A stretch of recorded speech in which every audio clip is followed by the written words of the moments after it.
Muy buenas tardes, querido público oyente. Sean bienvenidos al primer episodio del podcast Aspirina Cast, Más allá del dolor. El día de hoy tengo un invitado muy especial. Para mí, un amigo de verdad con el cual he compartido años de medicina y el día de hoy nos va a relatar su experiencia de cómo fue llevar cuarto año en el 2023 en la Facultad de Medicina de la Universidad Nacional de Trujillo. Yo soy Esquerre y tengo el agrado de presentarles a Víctor François Ludeña Meléndez. ¿Qué tal, Víctor? ¿Cómo estás? ¿Cómo te encuentras? ¿Qué tal, mi estimado Esquerre? Muy buenas tardes, noches, dependiendo de la hora en que nos vean. ¿Qué tal? Bien, bastante bien, la verdad. Sabes que este podcast, pues, hace tiempo habíamos pensado retomarlo, ¿no? Y ya se pudo dar la oportunidad. Sé que hoy en día es de manera virtual, pero ya se va a dar de manera presencial, pues, ¿no? Y si bien es cierto, hay un cuestionario, un libretito en el cual tenemos una idea para ir guiándonos, pues siempre me gusta improvisar. Creo que a ti también. Y el día de hoy vamos a conversar específicamente de tu cuarto año, ¿no? Tu cuarto año de medicina. Entonces, sabemos, ¿no? Que cuando uno pasa cuarto año en una facultad como la nacional, pasamos a esa transición de clínicas. De básicas, están en la universidad netamente, una que otra interacción en un hospital, y ya pasamos a una interacción en clínicas. Entonces, quisiera que nos cuentes con detalle, ¿no? Con la con las características que siempre presentas, ¿no? Esa forma, para mí, hermosa de cómo lo relatas, ¿no? ¿Cómo fue tu inicio de ciencias clínicas, ¿no? ¿Y cuáles son las rotaciones que hayas tenido que recuerdas con más emoción, las que no, ¿no? ¿Qué es lo que puedes rescatar? Todo en cuanto a rotaciones clínicas, empezando pues tu cuarto año. Te escucho. Bueno, es realmente después de casi 3 años de que se hizo la primera entrevista o conversatorio que tuvimos, realmente es un cambio muy diferente, ¿no? Ser un estudiante de primer año, como era en su momento, a ser ahora un estudiante que ya pasa a quinto, han cambiado bastantes cosas, ¿no? Uno se encuentra con esa transición entre el libro y el paciente, a veces muy abrupta que fue porque nosotros regresamos de la pandemia netamente el 2023, ¿no? El 2022 todavía estamos en esa transición entre que algunos cursos presenciales, otros virtuales, algunas cosas como clases eran virtuales, exámenes presenciales y todo era un híbrido un poco raro que todavía no nos dejaba saber cómo era la universidad realmente, ¿no? Ahora ya en la presencialidad del 2023 que pasó, hay cosas diferentes, pero a la vez que también uno se esperaba, ¿no?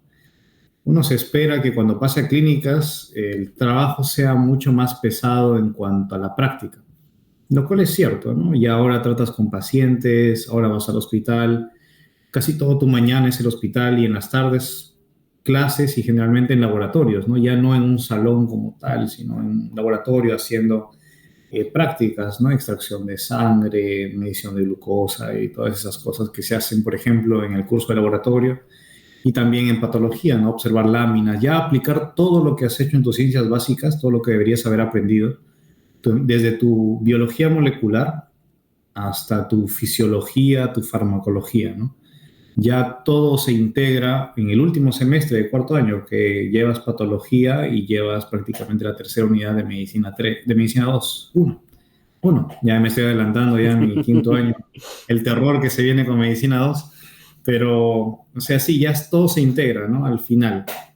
Y uno se da cuenta que realmente tenía que tener esa secuencia de cosas y uno también se pone a pensar qué hubiera pasado, ¿no? Si es que no hubiera existido la pandemia, cómo podría haber sido diferente el enfoque que uno tendría al llegar a clínicas sin que exista la pandemia y luego post pandemia, ¿no? Como en su momento lo dije, si no mal recuerdo cuando conversamos, uno de los dos lo dijo, lo mencionamos entre nosotros, creíamos que la pandemia iba a traer una de las mayores ventajas, pues el afinamiento de lo que son las habilidades blandas.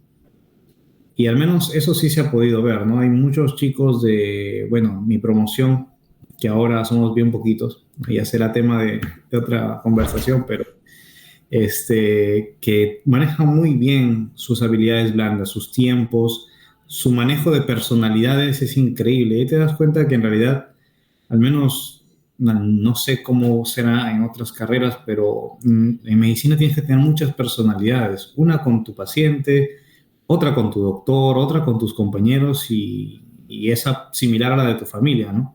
Porque es diferente hablar con un paciente que está teniendo una enfermedad que hablar de repente con tu doctor que te exige algo más formal y algo más puntual, o hablar con tus amigos, ¿no? Donde puedes sacarte todas esas restricciones de formalidad y hablar libremente, ¿no? No es un problema de que tengas varias personalidades, pero sí tienes que aprender a manejarlas, ¿no? Porque a veces puedes ser demasiado frío con tu paciente, como lo eres con tu doctor, porque tienes que exponer y demás.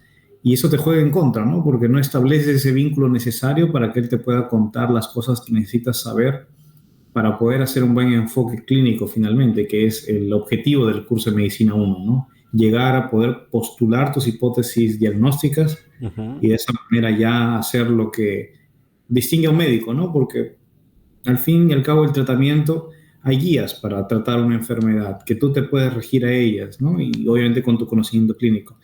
Pero la parte más difícil en un paciente es diagnosticarlo, ¿no? ¿Qué es lo que tiene? No hay una aplicación, no hay una guía, no hay nada que por ahora, es decir, que te pueda decir con solo ver al paciente y poner datos en un software que te diga tiene esto con toda seguridad, ¿no?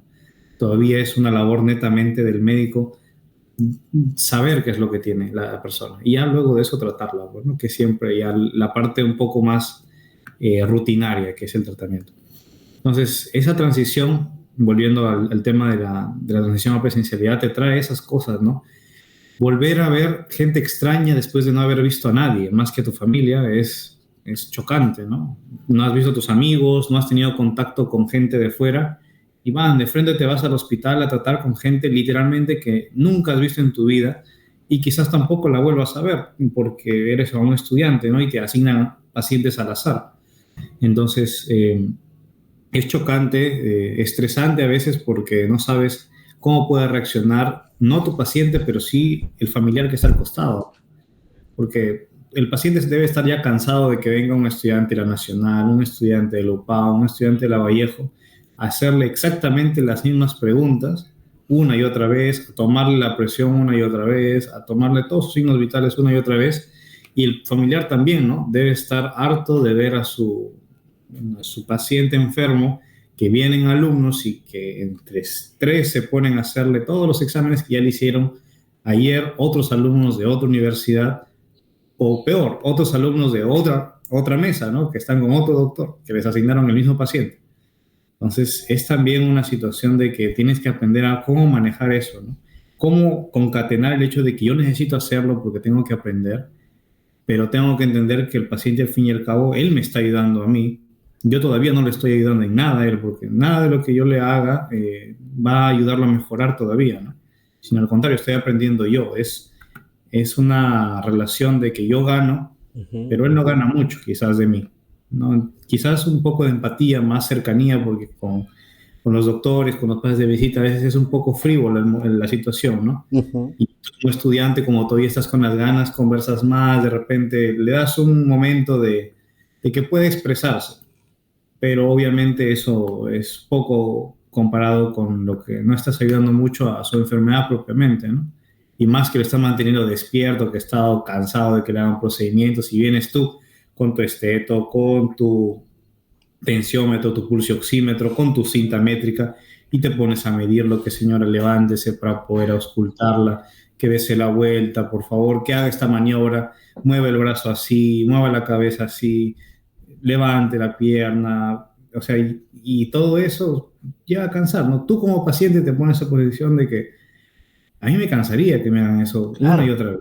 Ujú. Y sobre todo que dé las mismas respuestas. Bueno, fuera algo nuevo, ¿no? Pero a veces los pacientes que te asignan en medicina 1 son pacientes hospitalizados, cuya evolución clínica generalmente es estacionaria, no cambia mucho en un día o dos, a diferencia de repente de un paciente en UCI, ¿no? O un paciente en emergencia, que su evolución de un día para otro cambia bastante. Ujú. Pero un paciente que está en piso generalmente tiene una evolución más o menos constante, entonces no vas a encontrar muchas diferencias entre ayer y hoy.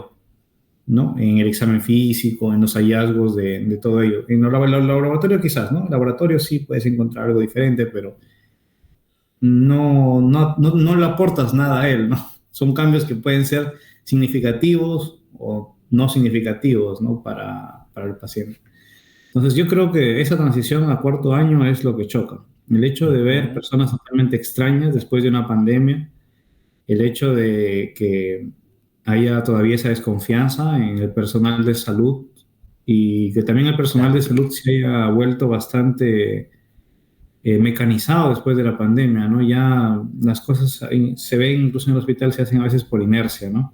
Todavía son pocos los que mantienen ese mismo espíritu que tenían antes de la pandemia, porque uno también lo puede entender, ¿no? La pandemia han sido agotadora para los médicos, enfermeras, técnicos, todos los que no están en el hospital. Debe haber sido muy agotador pasar por una pandemia, ver tanta gente morir, enfermarse uno mismo, perder familia, perder amigos, colegas. Entonces, uno quizás puede entender cómo ha sido eso, pero tú tienes que afrontarlo todo, ¿no? Lidiar con eso, lidiar contigo mismo y encima lidiar con el hecho de que tienes que llegar a tu casa y encima hacer trabajos, tareas, estudiar para un examen, ¿no? Que no todo es ir a ver al paciente.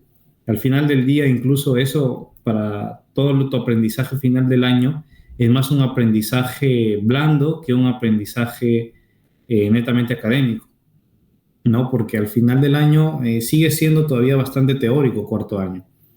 Ya en quinto tengo entendido y en sexto ya se vuelve mucho más práctico, ¿no? Pero cuarto año todavía es muy teórico. La primera unidad de medicina 1 literalmente es full teoría, es conocer qué es una historia clínica y sus partes y para qué sirve. Y hacer un repaso general de todas tus ciencias básicas.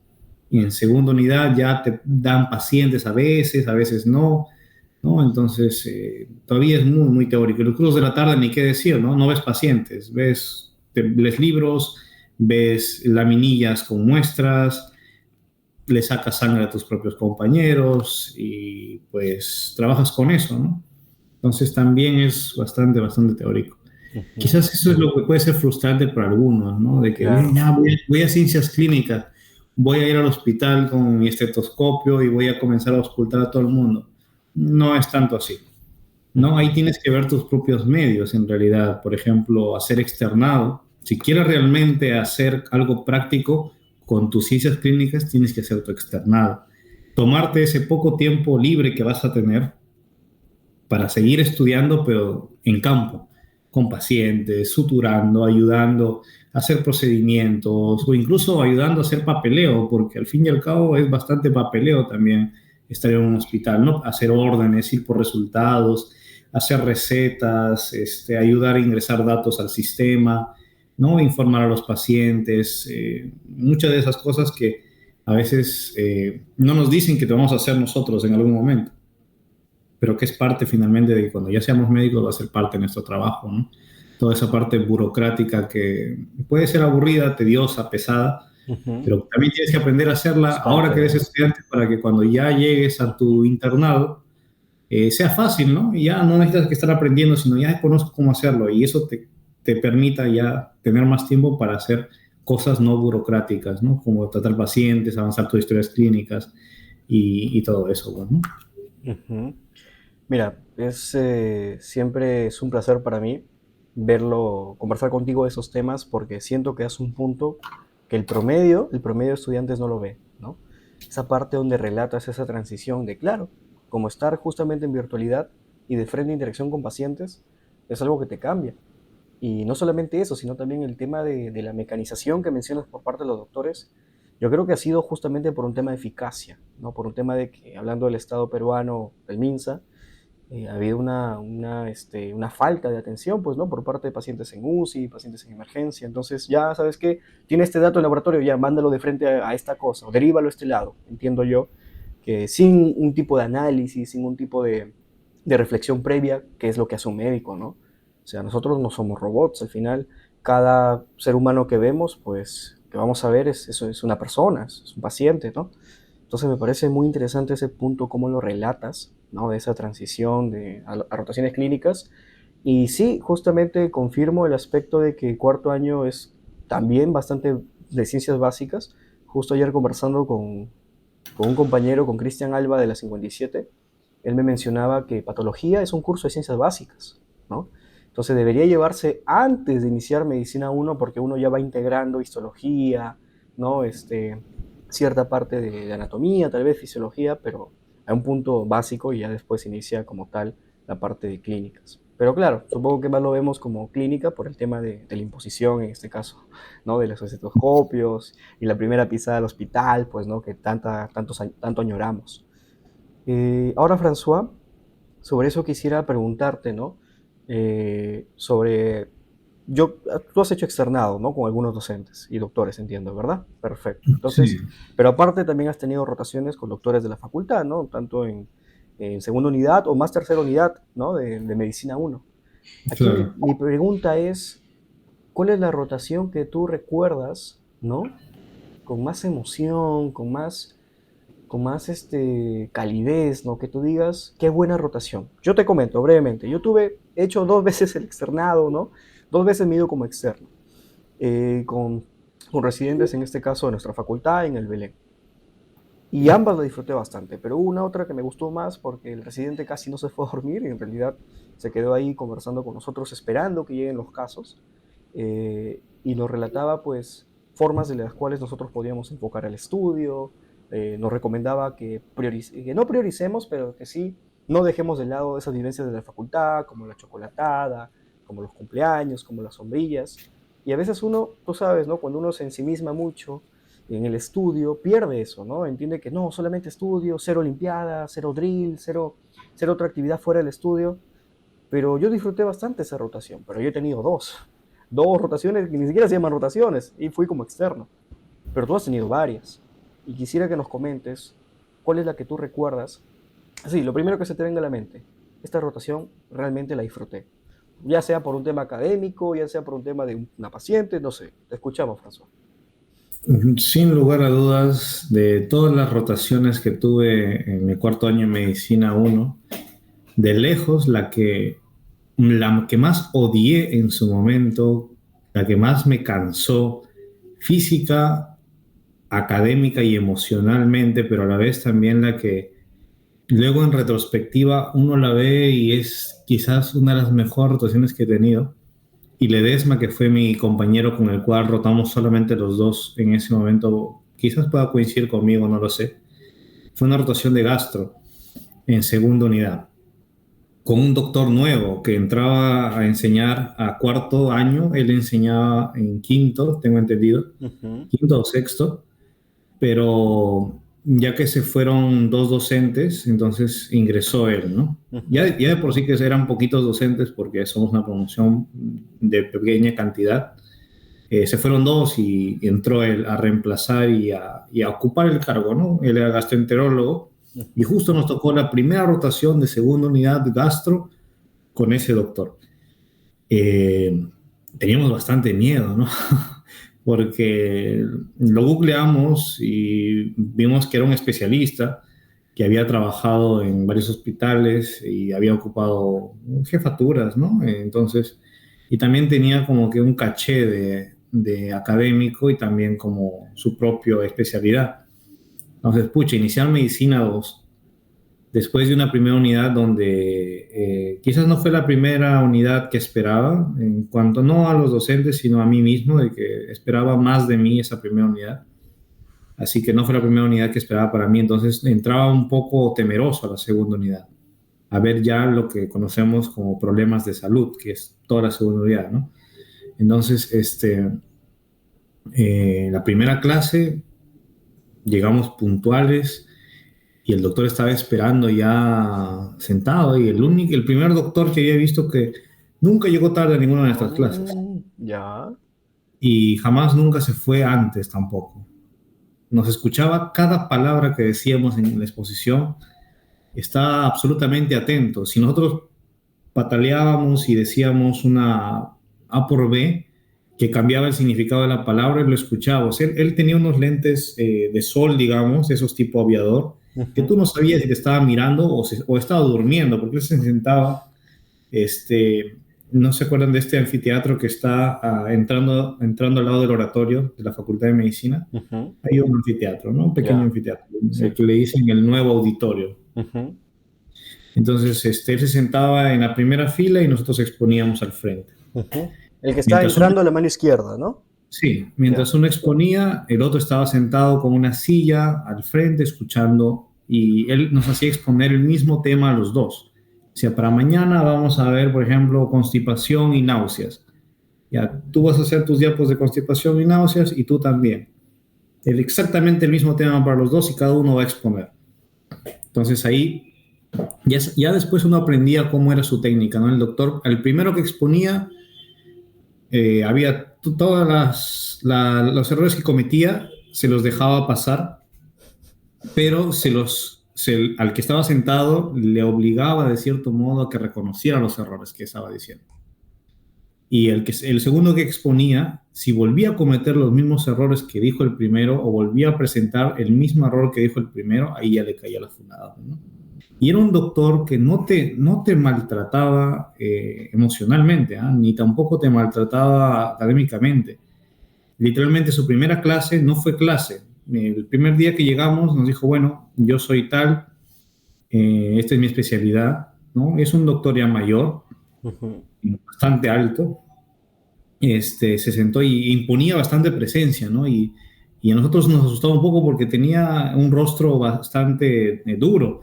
Y nos, pucha, nos ha tocado un doctor que de repente nos va a decir nuestras verdades en nuestra cara y bueno, tendremos que contar, pero no, lo que se sentó y nos dijo, miren, no sé cómo han tenido sus rotaciones antes, yo es la primera vez que voy a dictar en cuarto año, yo dicté en años superiores, pero aquí yo les doy toda la libertad de equivocarse. Aquí el docente soy yo, no ustedes. Si bien es cierto, ustedes van a exponer, porque ustedes tienen que exponer para que aprendan, no les puedo obligar a que a que sepan todo, ¿no? Si se equivocan, bueno, se equivocaron, pero si luego de que les corrijo se vuelven a equivocar, ya es porque tienen un problema ustedes, ¿no? No es mi problema ya. O sea, mientras ustedes se equivoquen y antes de que yo les corrija, no hay problema, porque eso significa que estoy haciendo bien mi trabajo, de que ujú, no saben algo y les estoy enseñando. Pero si ustedes, luego de que ya les enseñé, de que ya hubo retroalimentación, porque después de que terminaron las dos exposiciones, nos sentábamos, él se sentaba en la mesa esta de donde se sientan a veces los docentes en ese ujú. auditorio, y nosotros nos sentábamos al frente en nuestras dos sillas, y era una ronda de preguntas, ¿no? Preguntaba, retroalimentaba, y así terminaba la clase. El día siguiente también, y así. Y el doctor era muy, muy afable, o sea, nunca se molestó con nosotros, nunca nos levantó la voz. E incluso cuando nos equivocábamos y cometíamos errores vergonzosos de fisiología básica, a veces que no nos acordábamos, o de bioquímica, porque gastro es mucha fisiología y mucha bioquímica, y no respondíamos bien, o sea, notábamos su incomodidad, ¿no? Su molestia, Ajá. pero él nunca nos gritaba, nos decía, no saben, sino nos decía, bueno, tienen que revisar. Lo único grave o más fuerte que nos dijo es, no es posible que lleguen a cuarto año sin saber eso o sin recordarlo. Ujú.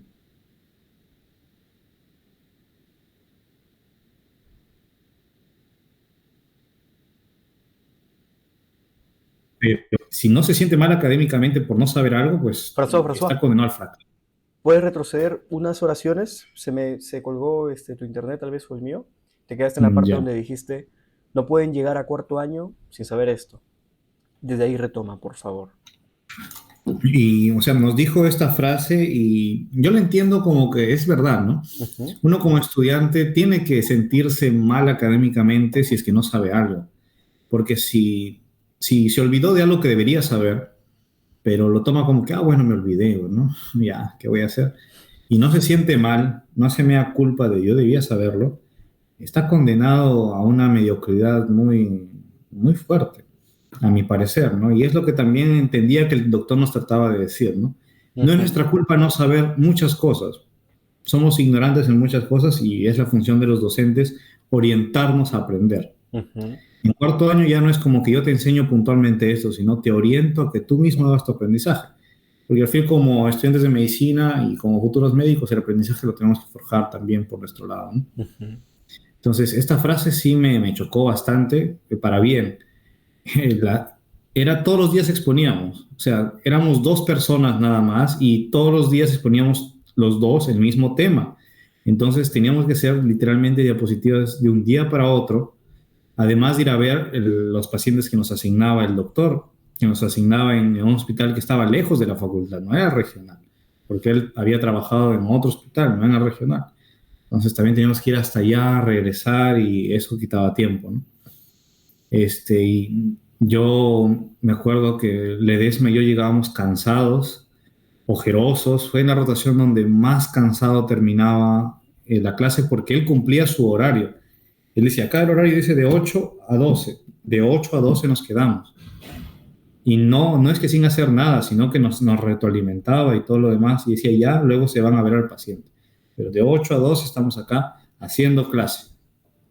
Y ya, o sea, era bien comprensivo también. La primera vez que presentamos nuestra historia clínica la destrozó. Literalmente nos hizo proyectar. Nos dijo, no quiero que me proyecten así diapositivas, sino quiero que proyecten la historia como la han redactado.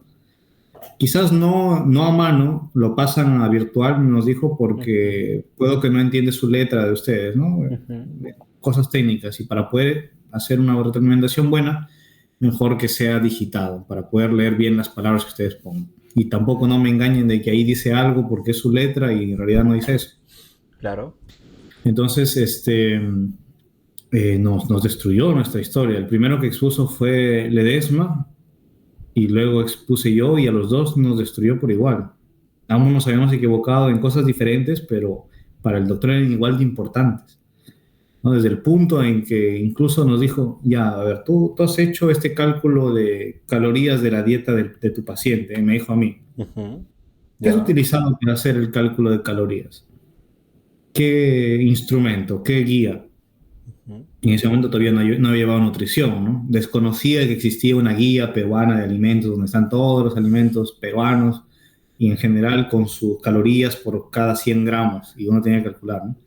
Yo lo había calculado empíricamente con datos que había encontrado en una guía de internet que era de la OMS o PS, pero o sea, así muy Ajá. arbitrariamente, digamos, Claro. ¿no?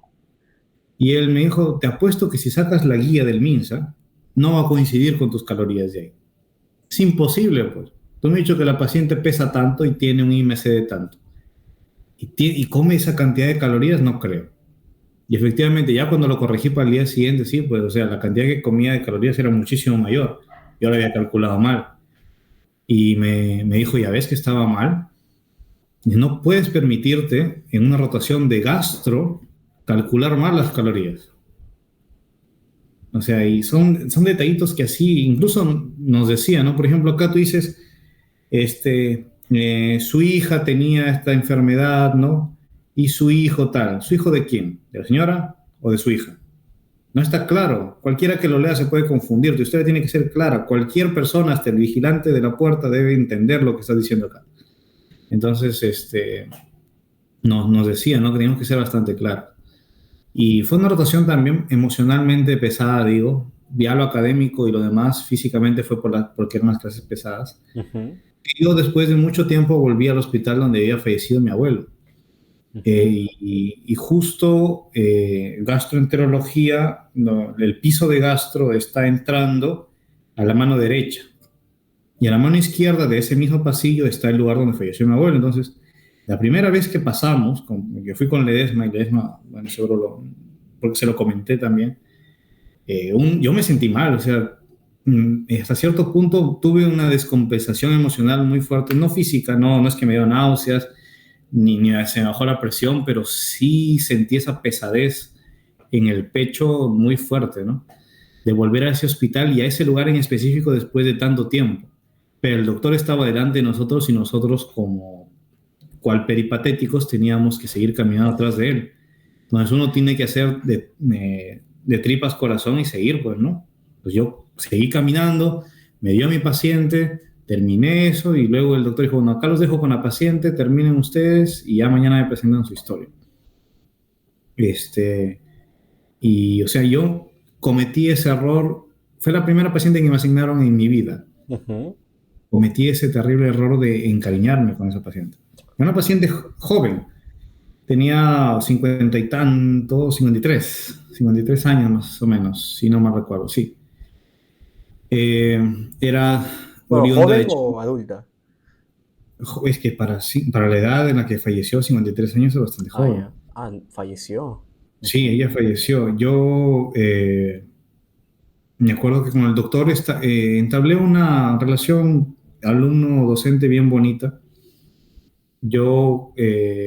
La paciente tenía antecedentes de cáncer de mama, había tenido una mastectomía, ¿no?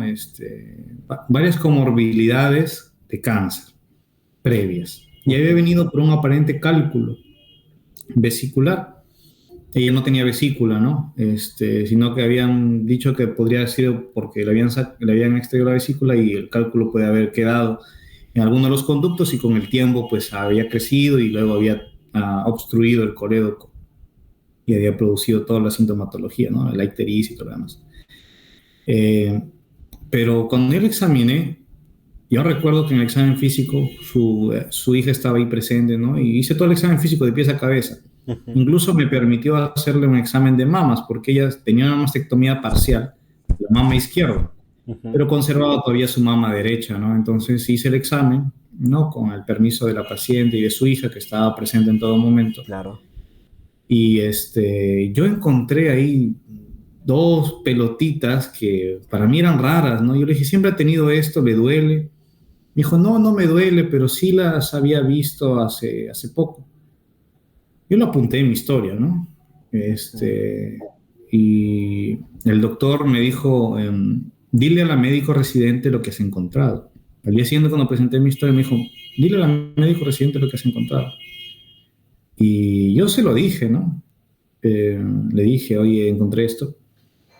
Y, doctora, y esto, ¿no? Y bueno, la paciente tiene antecedentes, no sé si Ujú. tenga que ver con su cuadro actual, pero es una paciente a riesgo, ¿no? Encontrar esto que para Claro. mí, en mi poca experiencia, son ganglios linfáticos inflamados, no por una infección, sino de repente por un proceso neoplásico, eh, porque eran duros, ¿no? Y adheridos, entonces tenían todas las características que nos habían enseñado en la teoría de que podían ser por algo de cáncer. Ujú. Entonces yo dije, bueno, en mi mente dije, de repente de lo de la mastectomía izquierda, ¿no? Habrán quedado y así permanentemente, en mi idea, pero igual se lo dije. Eh, Al final la señora empeoró. Yo ya no insistí con esto con la residente porque la residente lo recibió de no muy buena manera, o sea, me dijo, sí, eso ya lo vemos luego. Ahorita la prioridad es el problema que tienen las vías biliares. Entonces dije, bueno, ellos saben cuáles prioridades ponen, ¿no? Tú Obviamente el cáncer es una comunicaste. enfermedad crónica, tenía un problema agudo, obviamente tienes que solucionar primero el problema agudo o darle más prioridad a eso, ¿no? Pero la paciente se puso mal y su hija se mantenía en constante comunicación conmigo, porque me había dicho que, bueno, nadie la había tratado muy bien en el hospital, salvo el doctor y yo y algunas enfermeras. Ujú. Entonces, se comunicaba conmigo, me preguntaba, ¿no? Cosas que no entendía, que le daban, que le indicaban o que le comunicaban. Me decía qué significaba esto, y yo le explicaba, ¿no? Entre lo poco que podía conocer y lo que no conocía, le decía, bueno, no conozco mucho esto, pero buscaba algún artículo y se le enviaba, ¿no? Acá hay esta información que usted puede leer, de repente le sirve. Ujú. Entonces, así era la comunicación y un punto dejó de comunicarse conmigo, la rotación terminó, ¿no? Yo me quedé hasta que la señora seguía internada y que había empeorado y la habían subido a UCI, ¿no? Pero ya de ahí terminó la rotación y empezó otra nueva, diferente, ¿no? Un poco más pesada, creo que si no me recuerdo fue cardio, los temas son más pesados, entonces ya me aboqué a estudiar cardiología, ¿no? Y así de vez en cuando le escribía a la señorita. No había pasado ni 2 semanas de que había iniciado gastro y ya pues un par de días que había iniciado cardio y yo le escribía cómo va su mamá, esto que lo otro. O sea, le hablaba, ¿no? Ujú. Hasta que pasó un tiempo y le hablé y me dijo, pues bueno, justo hoy día en la mañana, coincidencias de la vida, no le había hablado en varios días y le hablé y justo ese día en la mañana ya falleció su mamá.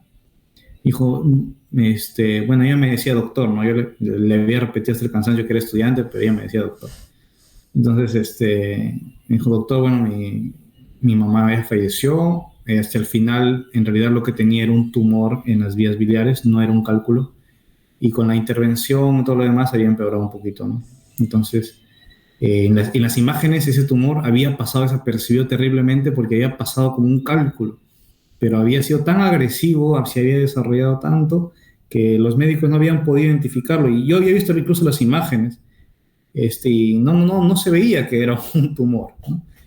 Tenías que ser muy juicioso, demasiado minucioso para quizás identificarlo, ¿no? Yo dentro de ser estudiante, yo no lo sé. Supongo que especialista quizás sí, pero Claro. supongo que también hay imágenes que, por lo mismo que son imágenes, no estás viendo el tumor en vivo, puedes confundirlas, ¿no? Porque se parecen algunas. Ya cuando Ujú, lleven tecnología, se darán cuenta que hay cositas que a veces uno puede confundirse, ¿no? Por más ujú. especialista que esté. Y no es tanto error de uno, sino que a veces las imágenes salen así, en las Así circunstancias. es. Ujú. Entonces, fue duro, ¿no? O sea, imagínate, después Claro, de mucho tiempo vuelvo al hospital donde había fallecido mi abuelo, qué bueno. me dan una paciente, y yo me sentía culpable porque dije, yo podía haber insistido, debía haberle insistido a la residente de que esos ganglios eran por algo, y yo me frustré mucho por eso.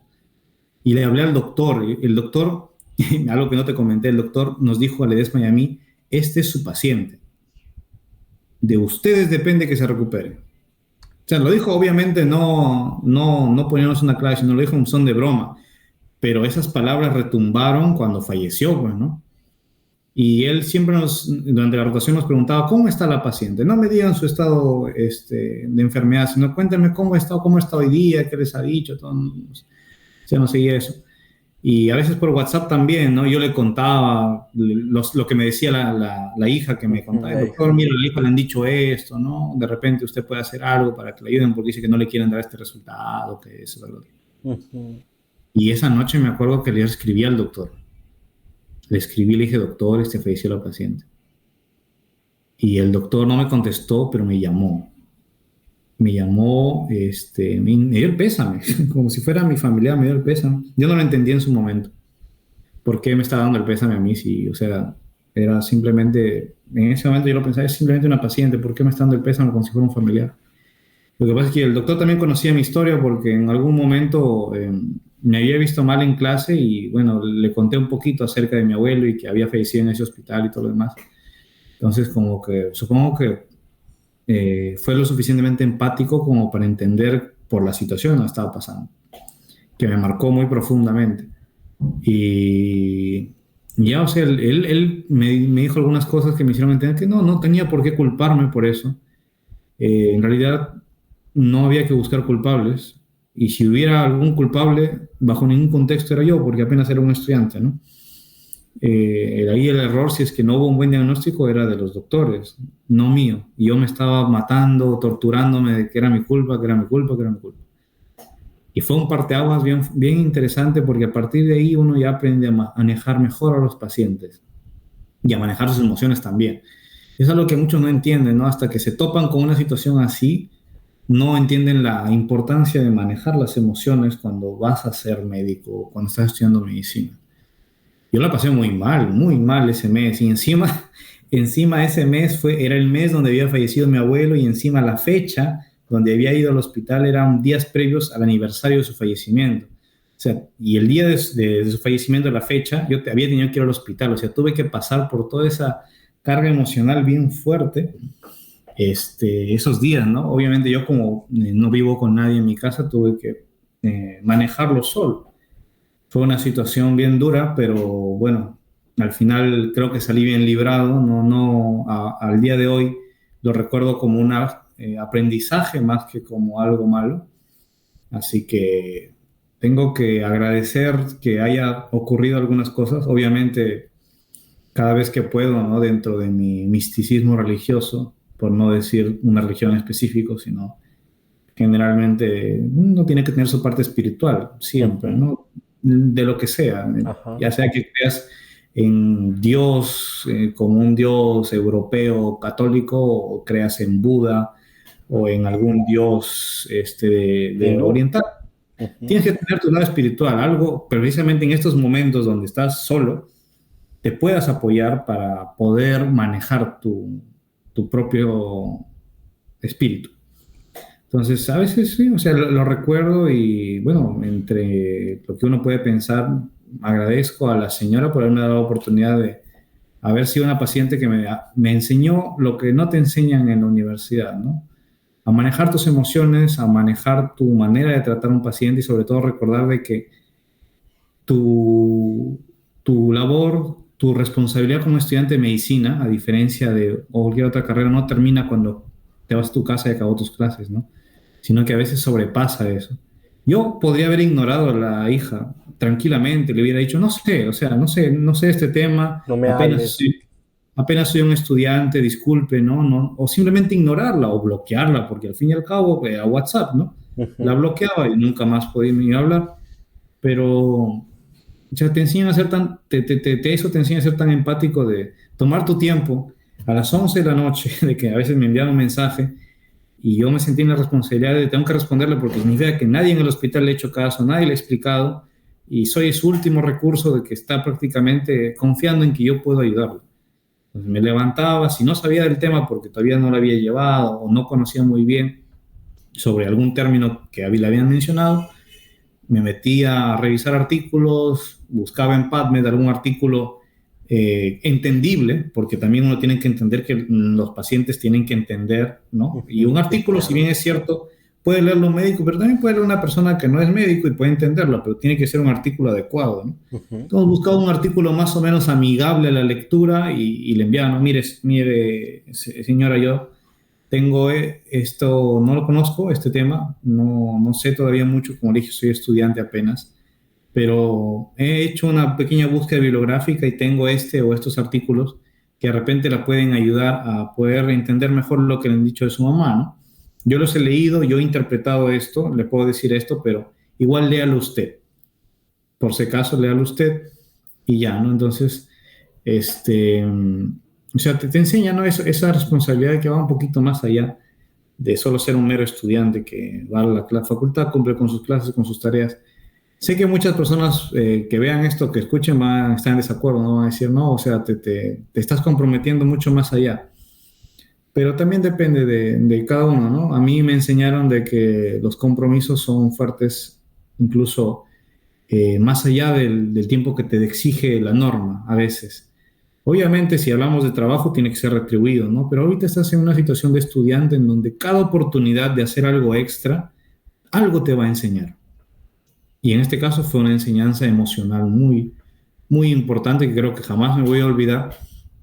Yo sé el nombre de la señora, obviamente no lo voy a decir porque sería una falta ética terrible decirlo en un podcast. Por eso es que tampoco he mencionado al hospital ni al doctor porque ahí sería muy fácil encontrar a cualquier paciente, ¿no? Y obviamente hay un código de ética que siempre he sido incisivo desde el primer conversatorio que tuvimos en YouTube de que hay que respetar.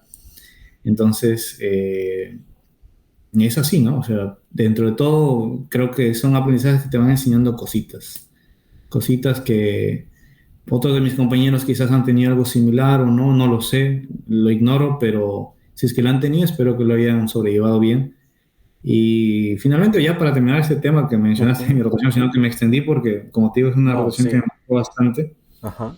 Este, uno, para resumir, algo que puede ser igual para todos, una situación que puede ser igual para todos, no necesariamente una muerte de un paciente que tenías a cargo, pero sí es que aprendan o tienes que aprender cuando ya llegas a clínicas a que el paciente no es ni tu conejillo de indias, ni tampoco es una persona al azar, tiene un nombre, tiene una familia que lo espera, tiene muchas cosas por detrás que tienes que entender para abordarlo de manera completa, ¿no? Ya cuando seas médico quizás no te va a dar tiempo de poder compenetrar tanto con un paciente porque tienes 30 pacientes a la vez para poder hacerles preguntas a todos y pasar visita y no te da tiempo de poder saber todo sobre su vida. Pero tú como estudiante tienes uno, mínimamente conócelo.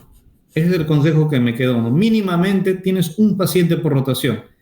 Te pueden dar de repente dos, pero no te los dan a la vez. Terminas con uno, te dan otro. Mínimamente conócelo un poco. ¿no? Como estudiante, dale un poco de calidez, obviamente manteniendo la distancia emocional que también debe existir, ¿no? De no tampoco llegar a otro tipo de relación alumno-paciente, pero mínimamente dale un poco de tu tiempo, ¿no? Siéntate un ratito, pregunta, no seas como, ¿cómo se llama?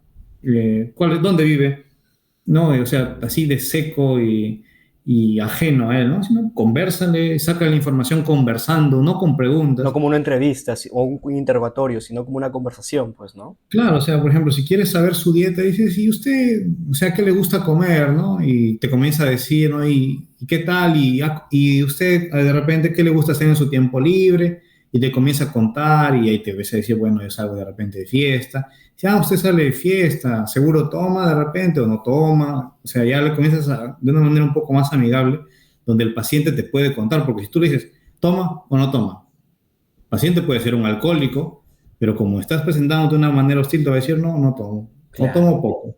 Y ahí, si es que yo fuese amigable, te diría, bueno, sí, de vez en cuando tal vez me meto unas chelitas, ¿no? Entonces ya, ¿con qué frecuencia? Y ya voy deduciendo algo más sobre su vida, ¿no? Claro, o sea, tienes que también, y también sobre todo porque hay una parte que muchos ignoran en la historia clínica, al menos en el Ujú. modelo que nos dan de aprendizaje para lo nacional, que existe una parte donde nos dicen confiabilidad de la historia, Ya, que es un regloncito donde tienes que poner confiable, no confiable o regular. Que muchos lo pasan por alto, pero es porque tú tienes que ver, ¿realmente tú crees que el paciente está diciendo algo confiable? Tienes que aprender también a leer a la persona que tienes al frente, ¿no? Obviamente, generalmente pones que no es confiable cuando a veces el paciente no es directamente el que te lo dice, sino su familiar porque tiene dificultades para comunicarse o demás. Y peor es un familiar que apareció porque se puso mal simplemente y vino después de tiempo a verlo. Entonces le pones confiabilidad baja, ¿no? O media. Pero si es el mismo paciente y si sobre todo tiene esa capacidad de poder sacar información sin mucha dificultad y el paciente te conversa y crees, ya con el tiempo aprendes a saber claro. cuándo el paciente también te está diciendo la verdad o te está mintiendo, ¿no? Entonces ahí puedes poner confiabilidad al trabajo. ¿Por qué te sirve eso? Porque de eso también te debe tomar decisiones, ¿no? Un paciente que venga con una obesidad grado 3, Ujú. ¿no? Y te diga que no, que realmente ya hace bastante tiempo esta dieta, ¿no? Y está comiendo poquito. Y está comiendo ensaladas, con pollo y papas Y sancochadas. pollo al vapor, ¿eh? Pollo al vapor, ni siquiera frito. Claro, pero la pregunta es, ¿qué te faltó preguntar ahí? Actividad física. ¿Cuántas veces come eso al día? ¿A cuántas veces come? ¿O cuántas planchas de pollo come? ¿Cuántas papas come? ¿Le Un echa, le echa aderezo a la ensalada? ¿Le echa alguna crema? O sea, no es que te diga, ya yo como sí mi pollito con mis papitas y mi ensalada. Y tú pones ahí, ¿no? Come pollo con papa y con ensalada. Pero ¿cuánto, pues?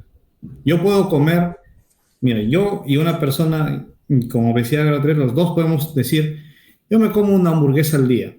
Ujú. Pero a diferencia de ello, me como una hamburguesa de esas pequeñitas que tienen literalmente una hamburguesa con queso de repente y ensalada y Claro. pancito. Una Royal, Come pues una mata-hambre que son de tres niveles, ¿no? Entonces, un tienes que preguntar. Terminator. Claro, tienes que preguntar, porque hay pacientes que tú dices con la historia, pero esto no tiene sentido con lo que tiene. Dice que se ejercita, pero, o sea, su corazón está fatal. No tiene el cuerpo de alguien que se ejercita regularmente. Entonces, también tienes que aprender a hacer las cosas. Y por eso te digo, ya para no darle tanta vuelta al asunto, conoce bien a tu paciente. Conoce y darle ese mínimo de atención que tú como estudiante tienes el tiempo para darle.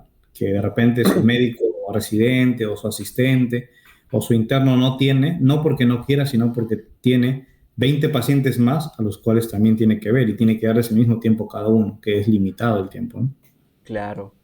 Mira, François, yo sé que tú odias que te adulen, sé que me lo has dicho varias veces, pero yo no te voy a adular, ¿ah? Pero al igual que el público oyente, sé que estamos encantados de escucharte, porque ya está saliendo tal vez un poco del tema, no cansas, ¿no? Ni no repites, ¿ah? O sea, cada relato que comentas tiene sentido y yo me he quedado plasmado escuchándote la historia que nos has comentado, ¿no? Y me encanta tu punto de vista porque es igual que el que yo tuve por parte del día de ayer cuando grabé el podcast con Annalise. Yo le hice una pregunta, ¿no? ¿Qué crees que es lo que define a un buen interno? Y el primer punto que mencionó no fue eficacia, no fue eficiencia, no fue que sea productivo, fue que sea empático, ¿no? Empático. Entonces, para mí es un rompedor de esquemas, ¿no? Porque normalmente uno espera o la sociedad avanza tan rápido, tanta conexión, tanta globalidad, tanta internet, que se busca que todo se haga en el menor tiempo posible, con la mejor seguridad y la mejor eficacia. Y nos olvidamos del tacto humano, nos olvidamos de esa conversación. Yo sé que mucha gente va a opinar tal vez, no, es que eres un estudiante de cuarto, ¿por qué te vas a relacionar con un paciente? ¿Por qué le vas a brindar artículos? ¿Por qué vas a buscar un mayor tacto? Pero ahora, es el único paciente con el que estás rotando específicamente, ¿no? Con el que estás llevando un trato. Por lo menos hazlo sentir cómodo, por lo menos hazlo sentir en casa, ¿no? Si a ese paciente llega con una dolencia, o sea, yo hace poco, como lo comentaba en el otro video, he tenido el oído de nadador, se me metió agua, me olvidé de sacarla, horrible, insoportable. Y esa era mi dolencia. No fui al hospital, pero eso era lo que tenía. Ahora, alguien que llegue con un dolor, ¿no? Ya está irritado. Y si aparte yo soy el tercero que le pregunta su historia clínica, porque ya le preguntó uno de la UPAO, luego uno de la UCB, y luego próximamente en 4 años uno de la UPN, y llega el de la UNT, lo voy a cansar, obviamente. Y no es un interrogatorio, es mejor verlo como una conversación, pues, ¿no? Porque de esa manera te brindan detalles con mayor claridad. Yo había leído, confírmame este dato, que el 95% de diagnósticos se basan en una buena anamnesis, ¿no? Entonces, Sí, en realidad, justo eso nos dijo, esto lo aprendí también en gastroenterología, ¿no? ajá, El doctor nos dijo, en gastro, al menos como yo lo veo, nos dijo, el 95-99% de tu diagnóstico lo haces con tu historia clínica, hasta la anamnesis y el examen físico. En gastroenterología es así el diagnóstico, es muy clínico, a diferencia de otras ramas que es un poco más laboratorial de repente, ¿no? Incluso en gastroenterología hay problemas laboratoriales que tienes que ver laboratorio, o enfermedades hepáticas, enfermedades pancreáticas, ¿no? Pero aún así, es muy clínico porque uno, si conoce bien la clínica, si sabe preguntar al paciente y el paciente te da la información precisa, tú puedes deducir, ¿no? Por ejemplo, en el caso de esta paciente, a mí me parecía muy contradictorio, obviamente todavía no tenía todo el conocimiento que al final de medicina uno puede tener, pero era contradictorio porque esta paciente salía a correr todos los días, no consumía muchas grasas, no tenía vesícula hace ya 10 años, no había tenido problemas hepáticos previos, a diferencia de su hija que había tenido hepatitis A cuando era niña, pero ella dijo que nunca había tenido hepatitis. Este, eh, Su alimentación era a base de pescado. Yo le pregunté, ¿no? De repente, la forma de preparación del pescado, ¿no? Me dijo, yo como vivo cerca del litoral, porque ya no era de Trujillo, era del norte. Este, Como bastante pescado, no bebo mucho alcohol, ¿no? Ella ya viuda hace bastantes años, ¿no? Y, o sea, no tenía el perfil de que por qué se formó un cálculo o por qué un cálculo que había estado en la vesícula se quedó tanto tiempo ahí y apareció de repente y obstruyó todo, ¿no? O sea, no tenía mucho sentido. Obviamente uno desconfía de que no tenga sentido porque todavía no conoces toda la clínica de una enfermedad. Y dices, no, puede ser que me esté faltando un criterio acá y estoy adelantándome a descartar una situación clínica, ¿no? Pero para mí no tenía sentido y al final, o sea, era una obstrucción biliar, pero no era por un cálculo, no, era por otra cosa. Que también era una paciente que a gritos te decía, yo puedo tener cáncer. ¿Por qué? Porque su familia había tenido antecedentes de cáncer. Su hermana había muerto de cáncer recientemente. Ella había tenido cáncer de mama. Le habían hecho una histerectomía porque habían encontrado miomas. Y ella para prevenirlo, porque ya tenía el antecedente de la mama, se la había extirpado. Entonces era una paciente que tenía tantos tatuajes que decían cáncer, que era imposible no mirarlo, ¿no? Y ya con el hallazgo, entonces uno, pucha, puede pensar muchas cosas. Como estudiante puedes pensar muchas cosas y sobre todo a veces el miedo a equivocarte te gana, ¿no? Pero eso es cierto, eso es verdad. La anamnesis es muy importante. mucho de tu diagnóstico y tu enfoque clínico lo vas a sacar de ahí porque ahí vas a conocer a tu paciente. Vas a saber cómo hacerle ya cuando llegues a quinto año el enfoque terapéutico, pero más que eso el enfoque educacional. No, porque no es simplemente dar una receta, tome esto cada 8 horas y ya. Sino también tienes que decirle cómo debe comer, ¿no? Cómo debe hacer su estilo de vida, qué cosas debe evitar hacer, ¿no? Si es un paciente que es ansioso y encima tiene de repente un problema neurológico, un problema cardíaco, un problema psiquiátrico, tienes que manejar eso también, ¿no? Si tiene, por ejemplo, un problema gastrointestinal, colon irritable, imaginemos, y encima de eso es una señorita adolescente que recientemente en la anamnesis te enteras, mira, ha perdido a su mamá en la pandemia, ¿no? Ha tenido algún otro problema recientemente, ¿no? Porque hay una parte donde también le preguntas, ¿y Ujú. cómo son tus relaciones interpersonales con las personas que vives en casa? Realmente va a decir, no, con mi papá la verdad es que discutimos. O sea, y tú puedes solucionar su problema de colon irritable manejando sin necesidad de medicamentos, porque al fin y al cabo es un problema funcional, desde el punto de vista educacional, ¿no? Y sobre todo que sabes que no vas a tratarlo solo tú, es momento de derivarlo a un psicólogo. Es una niña adolescente que ha perdido a su madre y que tiene otros problemas, y quién sabe más en su colegio, pero no te los cuenta porque no te tiene la confianza No hay suficiente. confianza. Ajá. Entonces, vas a saber que, mire, yo le voy a dar este medicamento, imaginemos que sea otro problema, ¿no? Que Ya. tenga una infección. Ujú. Yo te voy a hacer tratamiento, pero este tratamiento exige que tomes una pastilla cada 6 horas. Entonces, es una niña que está bajo mucho estrés, probablemente deprimida, quizás no va a cumplir tratamiento.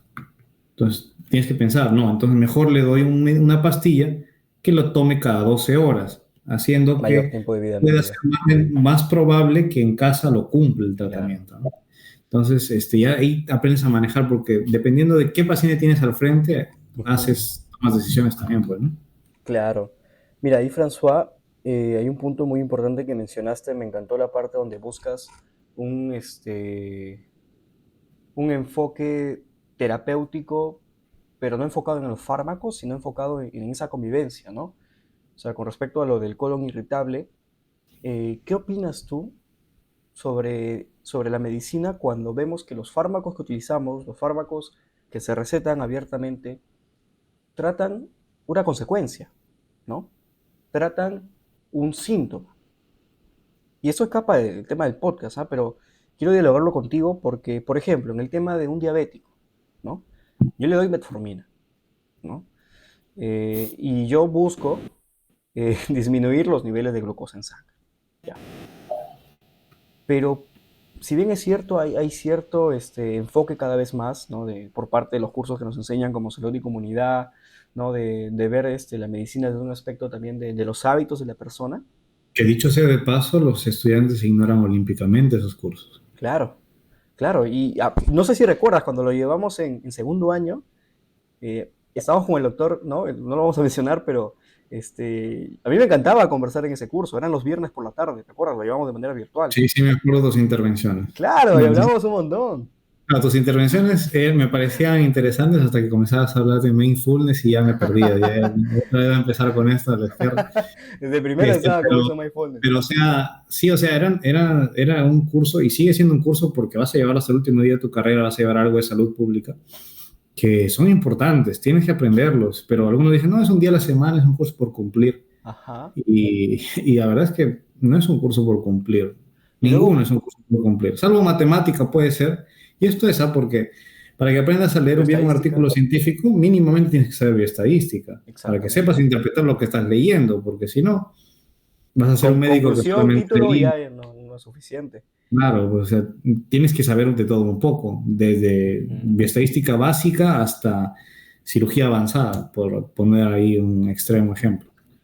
Pero claro, acá quisiera saber tu opinión, ¿no? Porque yo veo de esta manera, ¿no? Usamos fármacos y son sintomatológicos, ¿no? Eh, por ejemplo, el tema de la diabetes, bajo la glucosa. Pero al final, este paciente, el 90%, bueno, voy a inventarme una estadística, el 90% de diabéticos toma su Coca-Colita de vez en cuando, ¿no? Y no tiene un control realmente de esos picos de hiperglucemia que le produce su ingesta calórica. Y claro, si la mayoría de médicos que son egresados no le hacen caso a un curso como salud y comunidad, pueden tener cierta conciencia de que, bueno, es importante también el tema de los hábitos. Pero si no se te forma, si tú no entiendes que ese fármaco, si bien es cierto, puede calmar ese pico de glucosa, no es una solución permanente, es una solución que es temporal, ¿no? Y es simplemente atiborrarlo de fármacos. Y luego el diabético, ¿qué tiene? Problemas de presión arterial. Y en vez de recomendarle, por ejemplo, actividad física, los nadadores, los maratonistas, no solamente tienen bradicardia, sino también ciertos niveles de una presión arterial normal o un poco menor. Pero yo no veo que los médicos recomienden abiertamente la parte del deporte, ¿no? O la parte de la alimentación. Entonces, tal vez el enfoque de los medicamentos que hoy en día tenemos es incorrecto. Tal vez se debería buscar un enfoque a la causa. ¿Cómo lo ves tú ahí, François? Bueno, es un debate bien amplio, ¿no? Siempre en realidad, algo que aprendí mucho en epidemiología, yo tuve la suerte de rotar con la coordinadora del curso y eso es una frase que se me quedó también bien grabada, ¿no? De que la epidemiología sirve para poder hacer lo que la medicina no hace a veces, que es prevenir enfermedades a largo plazo. Entonces, o sea, la prevención está Prevención. muy dejada de lado en el ámbito médico, pero no es del todo culpa, a mi parecer, no es del todo culpa de los médicos. Ujú. Es un problema ya educacional muy arraigado de que una persona espera a enfermarse para recién ser consciente de su salud. No, muchas de las personas esperan estar enfermas de algo para recién preocuparse de cuidarse por su salud. Porque en la típica frase, ¿no? Ahora que puedes, disfruta. Muy bien, o sea, está bien, ¿no? Disfruta ahora que puedes, pero también sé consciente de que en algún momento algunas cosas te van a jugar una mala pasada, ¿no? La otra frase también que va con eso es, de algo nos vamos a morir, ¿no?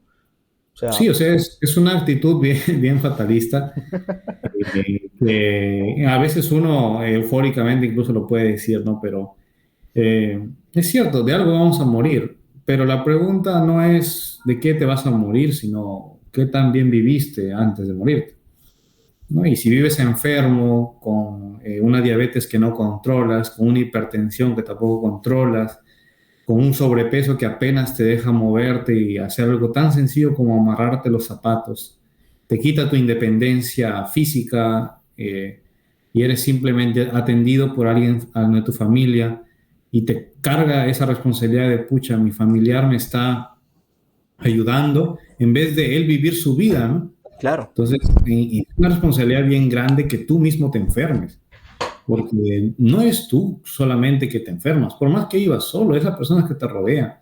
Sí. Como hijo, si tú te enfermas, tu mamá se enferma contigo, o tu papá se enferma contigo, o tus hermanos, o sea, la enfermedad es algo que se contagia emocionalmente en la familia. A veces uno puede estar mal, ¿no?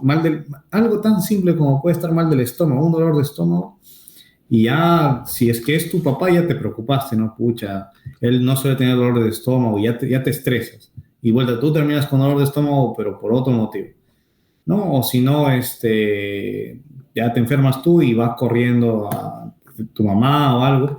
Y no solo en la familia, porque hay gente que depende de ti fuera de tu familia. Te enfermas tú, tus compañeros de trabajo, cuando ya trabajes, tus colegas, todo eso es una cadena de que si tú faltas, se alteran muchas cosas, ¿no? Tienes que ser consciente también de que, o sea, en algún momento, quizás en eso, contigo alguna vez hemos chocado, ¿no? De que tú eres muy pro individualista y yo soy pro muy colectivo. Me gusta ver el mundo desde un punto de vista más colectivo que individualista, pero no desde el punto de vista que el individualismo es malo, sino de que el individualismo también tiene que enfocarse a que lleves contigo hacia adelante también a los que están al menos mínimamente cerca de ti. Y eso también como estudiante de medicina es importante, ¿no? Porque tú no vas a ser médico de todos los peruanos, de todos los sudamericanos, ni de todo el mundo, sino también aquellos que se están formando contigo van a ser médicos.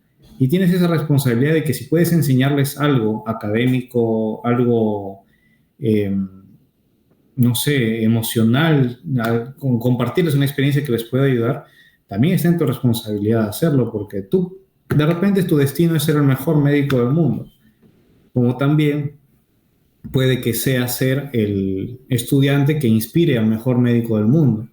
Y como médicos, a diferencia de otras carreras donde puede ser que las glorias personales sean muy grandes, el hecho de que exista un buen médico implica muchas vidas salvadas y muchas vidas que pueden corregir su rumbo hacia mejor. Y ya sea que seas tú o tu colega, no importa si lo haces tú o tu colega, sino que al final esos pacientes reciban, ya sea de ti o de alguien más, ese trato. Y si tú puedes inspirar a alguien a futuro a que haga eso, pues bien, ¿no? Tú vas a ser médico, vas a hacer tus cosas, de repente no es tu destino ser el premio Nobel de medicina o el premio Nobel de la Paz o tener las palmas o el premio del Colegio Médico del Perú, pero de repente en algún momento recibes, ¿no? Como algo tan simple como una carta de, oye, cuando fuimos estudiantes tú me dijiste eso y eso me inspiró a hacer esto y te das cuenta que ese médico que ves ahí que fue tu colega, ahora salva muchas vidas. De repente no tienes la fama que tienes con él, pero hiciste mucho más, algo más importante, ¿no? Que fue inspirarlo, que también es algo crucial, que a veces nos olvidamos de que muchas de las demás personas nos ven así como nosotros vemos a otras personas y nos inspiramos. También hay personas que nos ven a nosotros y se inspiran. Entonces, qué feo sería que inspiremos para mal, ¿no? Actitudes malas o cosas malas.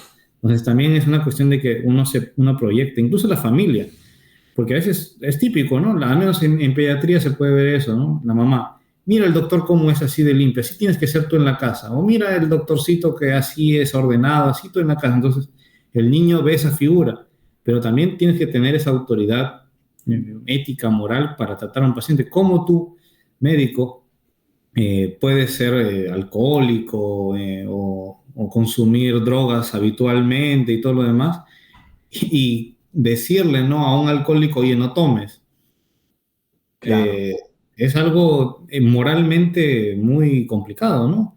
Porque lo estás diciendo por cumplir, no porque realmente quieres que deje de tomar, no porque estás cumpliendo con decirle. Uno mismo no puedes dejar de hacerlo. Entonces, como insisto y siempre a la doctora Messi te le voy a agradecer esa hermosa palabra que mucho tiempo no la conocí. Conocía la palabra consecuencias, que siempre está ligada a un concepto malo. Ay, las consecuencias, como que el resultado de malos actos, ¿no? Pero no sabía que existía una variable que era lo de ser consecuente, que eso significa que tienes que, lo que haces, o mejor dicho, lo que profesas hacerlo. Entonces, eso es una palabra que al menos yo siempre la tengo ligada y bueno, si en algún momento de mi vida eh, logro algo que tenga que ver, gracias a que soy consecuente con las cosas que digo y hago, bueno, la doctora Messi se llevará todas las palmas, ¿no? Porque ella habrá sido la que ha logrado de una u otra manera en su momento inspirarme con y el va a brevísimo ocurrir. mi docente, pues, ¿no? Que fue en primer año nada más. Wow, me parece bastante interesante cómo es relatado, ¿no? Partiendo de ese tema, ser consecuente, ¿no? Y también una palabra acá muy hermosa es congruente, ¿no?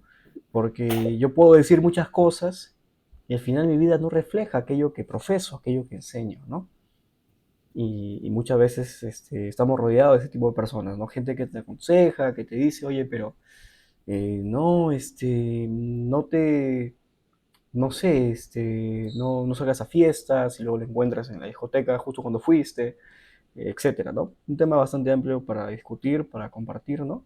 Pero que tiene su desarrollo. Volviendo en este caso con el tema del cuestionario, ¿no? Las preguntitas que tenemos por aquí, François, quisiera conversar. Ya solito he respondido varias preguntas, ¿ah? Entonces ya nos quedan poquitas. También para hacer pues digerible esto, vamos a ir finalizando con esta pregunta. Quiero que nos cuentes cómo ha sido tu balance entre tu vida académica y personal en el año pasado, ¿no?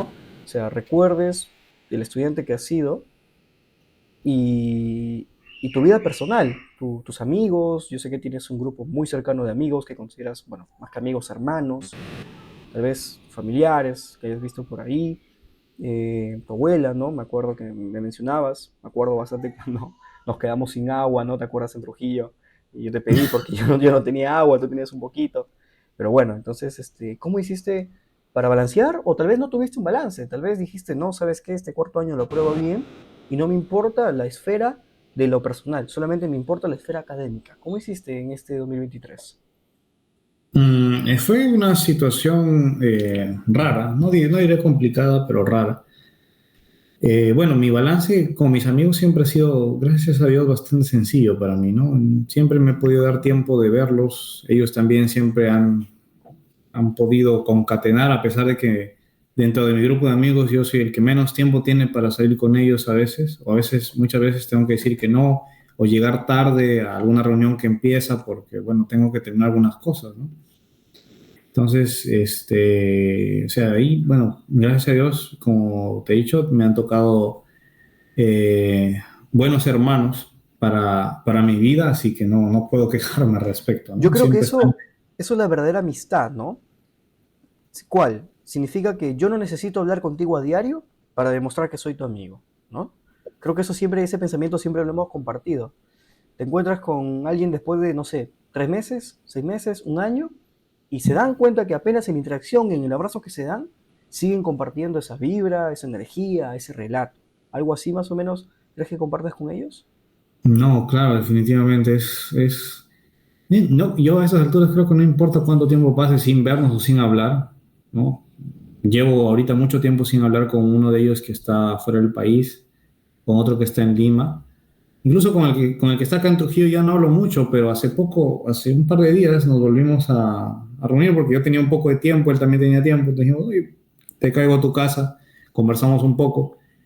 Y, o sea, conversamos de largo, pues, ¿no? Y como si ayer nos hubiéramos visto, como si toda la semana nos hubiéramos visto y era algo muy, muy común. Entonces, no se pierde eso, ¿no? Eso es algo que de verdad yo desearía que todas las personas tuvieran al menos un par de amigos como los que tengo.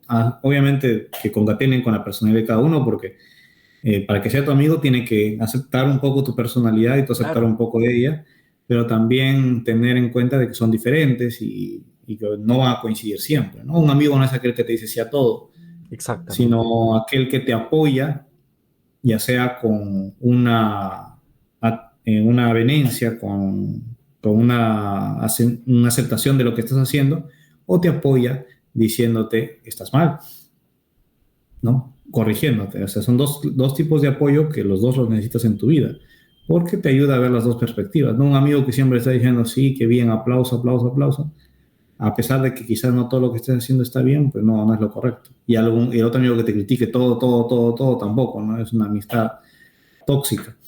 Hay amigos que son bien, bien espesos, por no decir otra palabra. Yo soy uno de ellos, soy muy espeso con mis amigos. Bien incisivo, ¿no? Muy, muy espeso, muy, incluso hasta cierto punto fregado, ¿no? Pero no por ello creo que dejo de cumplir con la primera parte del apoyo, ¿no? Es que cuando logras algo también estoy aplaudiéndote. Y la verdad que soy fregado, no criticando tu vida, sino fastidiándote en donde te fastidia, porque hay que reírse un poco de uno Hay que mismo reírse y un poco. de nosotros, ¿no? Claro. Entonces, en ese aspecto sí, bueno, soy un amigo bien, bien fregado, eso no es secreto para nadie. Incluso los que no son mis amigos saben que soy fregado, porque soy fregado con todo el mundo. Pero bueno, tengo la suerte de que encontré personas que aceptan esa parte fregada de mi vida y la toman como bien y también son fregados conmigo, ¿no? O sea, no, es un toma y dame, pero que se lleva bien.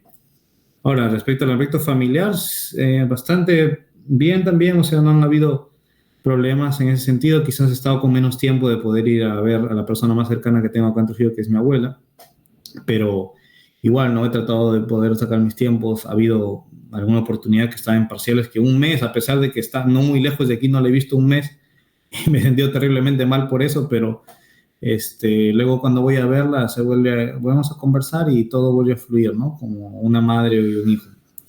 Entonces, estoy bien, bien. Ahora, bueno, en el otro aspecto social, digamos, bueno, este año ha sido quizás uno de los años en donde más he priorizado quedarme estudiando o durmiendo en la noche que saliendo a alguna reunión o fiesta de un grupo de amigos que no es muy cercano de repente y que es una fiesta que, bueno, no me va a cambiar mucho mi fin de semana, ¿no?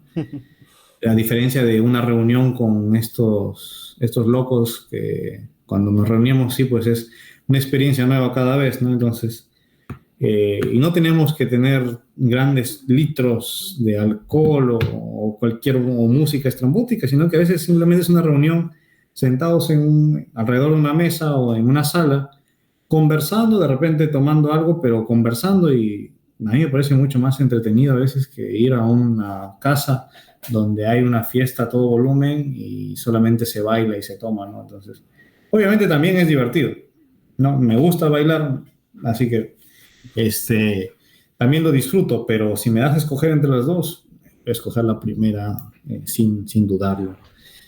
Y ahora, bueno, en el aspecto emocional, bueno, yo el año pasado todavía estaba en una relación y sentí con mi ex enamorada, ¿no? Que la verdad no se manejó bien en cuanto al sentido del tiempo. Quizás ahí se deterioró un poquito porque ya me comencé a ocuparme más. Eh, Ella también pasó por un momento complicado académicamente, entonces ya como que las ideas se comenzaron a disparear un poco, ¿no? Finalmente pues se cortó por lo más saludable, que bueno, ya no coincidimos mucho en algunas cosas que son importantes para ti, que son importantes para mí, así que es mejor, ¿no? Aquí no llegar al punto de hacer daño que no se pueda reparar luego. Entonces también, o sea, a pesar de todo, de eso y todo lo demás, fue un buen año el año pasado, creo. Se lograron bastantes cosas. Me di tiempo de hacer algunas cosas nuevas, ¿no? Asumí nuevos retos. En Sosemun, al menos, el más grande reto que asumí el Director, año ¿ah? Director de CPC. del cual fuiste partícipe también dentro del comité, aunque me hacía renegar, pero ahí se lograron buenas cosas, ¿no? Después de mucho tiempo, siento que a pesar de mi inexperiencia, porque era totalmente inexperto, jamás había ocupado un puesto, un cargo en Sosemun, era simplemente un miembro, Ujú. y de frente de director CPC fue algo bastante cambiante, ¿no? Y a pesar de que es un año complicado, creo que me pude dar el tiempo de ser director de CPC, de ser estudiante de medicina, de ser amigo, de ser enamorado hasta cierta parte del año, de ser hijo, nieto, compañero de clases, de ser presidente de mi promoción, de ser miembro de algún comité dentro de la facultad, del ámbito administrativo. O sea, me pude dar el tiempo de todo y me demostró de que quizás eso le puedo corregir al François que hizo el primer podcast, de que no es necesario restringirse los tiempos para poder llevar bien una carrera. Obviamente hubo cursos difíciles, pero por otras cosas que se complicaron, ¿no? El laboratorio fue un curso bien pesado, pero fue un curso que dos parciales me agarraron en mi momento mal de lo de mi abuelo. Pues coincidió justo también el parcial de laboratorio, parcial de medicina uno y otro parcial que justo entraron en la semana en donde estaba emocionalmente inestable por todo esto que había regresado a ese hospital y todas las experiencias que vinieron después.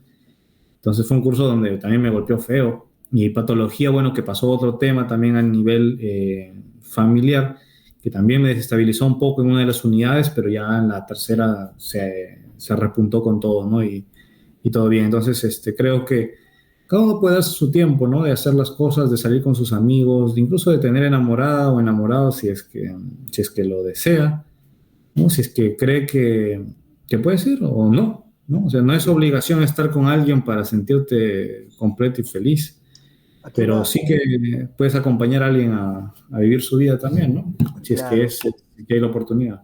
aquí una pregunta, François. Me encanta, bueno, creo que he dicho muchas veces me encanta, pero quisiera saber en este punto, cuando tú relatas los diferentes momentos emocionalmente fuertes que atravesaste, yo sé que mucha gente, porque ese podcast tuvo bastantes visitas, ¿ah?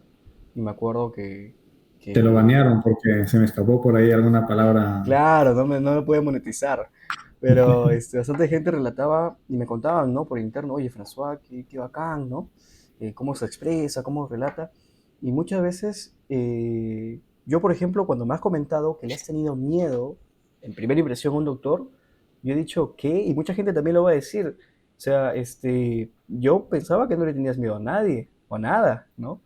Porque siempre te he visto entero, tranquilo, firme. Y justamente acá vuelvo al tema emocional. Ya, está bien, tú tuviste esos temas, ¿no? tristes, fuertes, que te desestabilizaron como tal. Pero cuéntanos cómo lo manejaste, qué hacías. Por ejemplo, ¿no? Yo sí, yo he tenido ciertos temas, también emocionales, fuertes, que no he relatado en YouTube por un tema de privacidad, pero mi manera un poco de enfrentarlo es como que bloques de aislamiento, ¿no?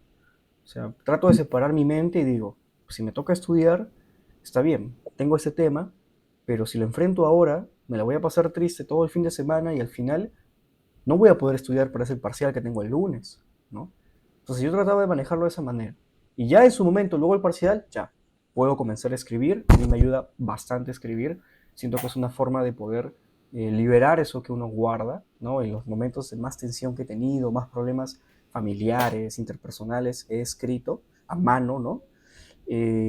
Muchas veces deporte, que me acuerdo en el año pasado, y más que nada por bioquímica, ¿no? Y un poco por fármaco. Había momentos en los cuales yo decía, ¿no? ¿Qué hago aquí? ¿Qué estoy haciendo?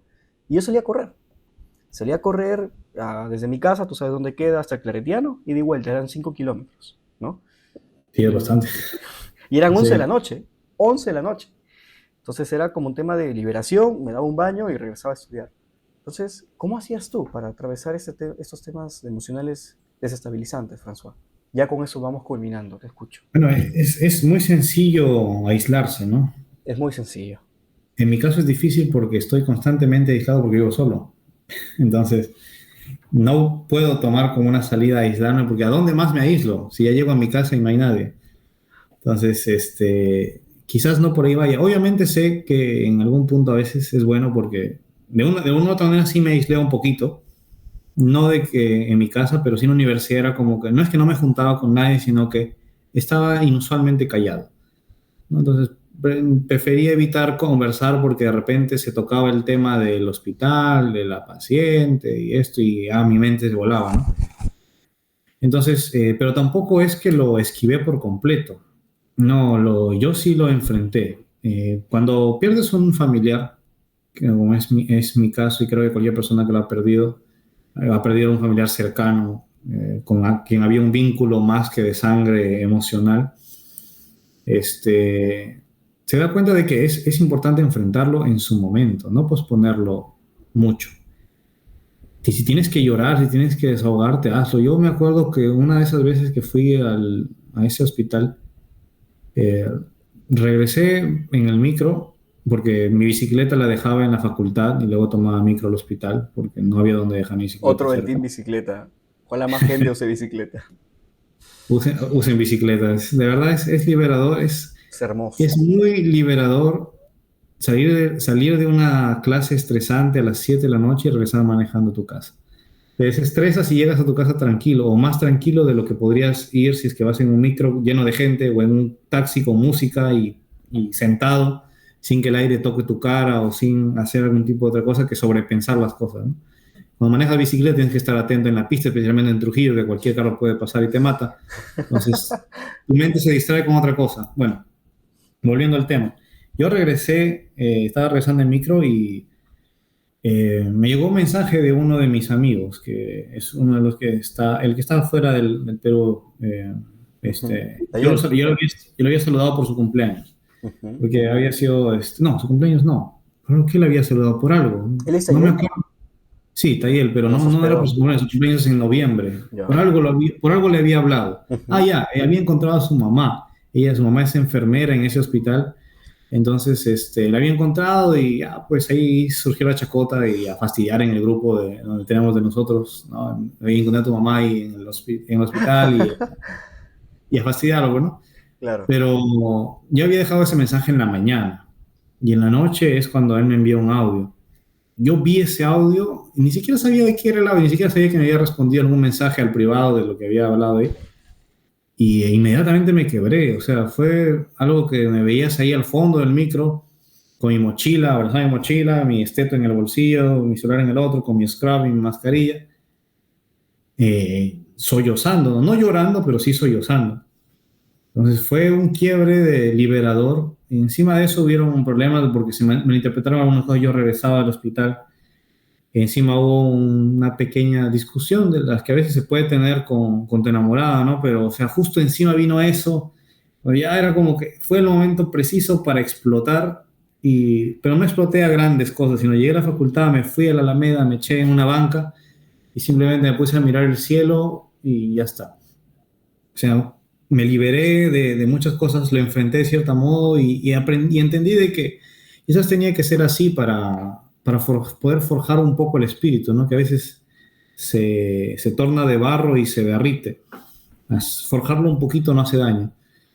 Y depende de cómo tomes las cosas, ¿no? O sea, hay cosas emocionales muy fuertes que tienes que aprender a manejar en el momento, pero también otras que quizás te puedes dar la licencia de posponer un par de días, como tú dices, por un examen, pero tampoco puedes enterrarlas y nunca más volverlas a tocar porque eso te va a envenenar por dentro. Si no exteriorizas, aunque sea para ti mismo en la soledad de tu cuarto, en la soledad de tu casa o en algún sitio, ¿no? Puedes ir a Huanchaco, allá atrás de la iglesia, por el cementerio donde está todo vacío y puedes caminar o salir de noche a caminar en algún parque que tengas cerca solo y pensar o no pensar y simplemente vivir un poquito de ese momento. Entonces te ayuda bastante a poder enfrentar las cosas. Eh, yo, como te dije, en esos tres exámenes, solamente uno de ellos me fue bien, que fue, bueno, en epidemiología, porque gracias a Dios manejo un poco, no soy experto, pero sí estudié salud y comunidad cuando se debía estudiar salud y comunidad, así que no me golpeó tanto el hecho porque me acordaba de salud y comunidad. Pero los otros dos cursos, como eran cursos nuevos, que es Medicina 1 y Laboratorio, sí fue un poco chocante, ¿no? Esos parciales. Eh, y no me fue tan bien como esperaba. Pero no es porque haya exteriorizado, sino al contrario, creo que si no hubiera exteriorizado en su momento lo mal que me sentía conmigo mismo, o sea, en mi intimidad, de mi soledad, de mi cuarto, de mi casa, quizás me hubiera ido peor, creo yo, porque hubiera seguido sobrepensando las cosas en el momento de ese examen y todo lo demás, y además de la carga emocional, a veces sobrepensar te distrae y no te da tiempo para seguir estudiando. Yo, si no hubiera tenido ese pequeño desahogo, quizás no hubiera podido terminar de estudiar algunos temas, me hubiera ido peor todavía en el examen y hubiera jalado terriblemente más, entonces, el examen, y depende mucho de eso, creo yo, de cómo lo manejes, de cómo te sientas tú cómodo manejando. De repente tienes tu enamorada o tienes un amigo al quien quieras contarle, o de repente quieres sobrellevarlo solo. No hay que sentirse obligados a querer hablarlo con alguien si es que no quieres hacerlo. De repente tú mismo puedes desahogarte, así como también no estás en la obligación de, pucha, no quiero molestar a nadie, quiero hablar con alguien, pero no quiero molestarlo. No, moléstalo.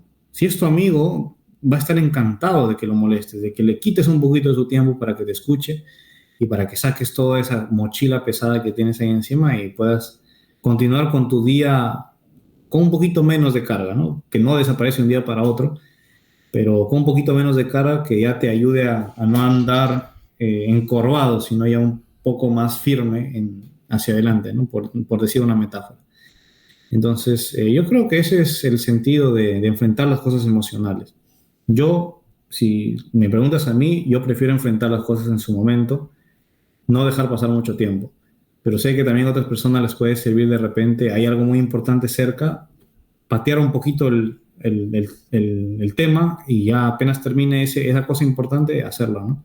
Ujú. Pero depende de qué tan fuerte o qué tan experiencia tengas manejando esa cosa importante, aún teniendo esa carga encima. Yo, como ya tenía la experiencia del fallecimiento de mi abuelo, que es la experiencia emocional más fuerte que he tenido hasta ahora en mi vida, nada la ha superado hasta el día de hoy, entonces ya sé cómo manejarlo, ¿no? Y tenía justo, falleció mi abuelo y tenía algo muy importante que era postular a la universidad para ingresar, porque él falleció cuando estaba en quinto año de secundaria. Entonces ya aprendí, ya sé cómo manejar un poquito, porque al fin y al cabo toda experiencia es nueva, pero ya sé más o menos cómo manejar un golpe emocional en el cuello y algo importante que tienes que hacer al día siguiente. Entonces, ya depende de cada uno cómo ha vivido sus experiencias, ¿no? Nadie puede aconsejarte y decirte, no tienes que hacer esto para que te sientas bien. Equivócate, de repente tienes que experimentar varias maneras de enfrentar las cosas para ver cuál es la que mejor se acopla a ti.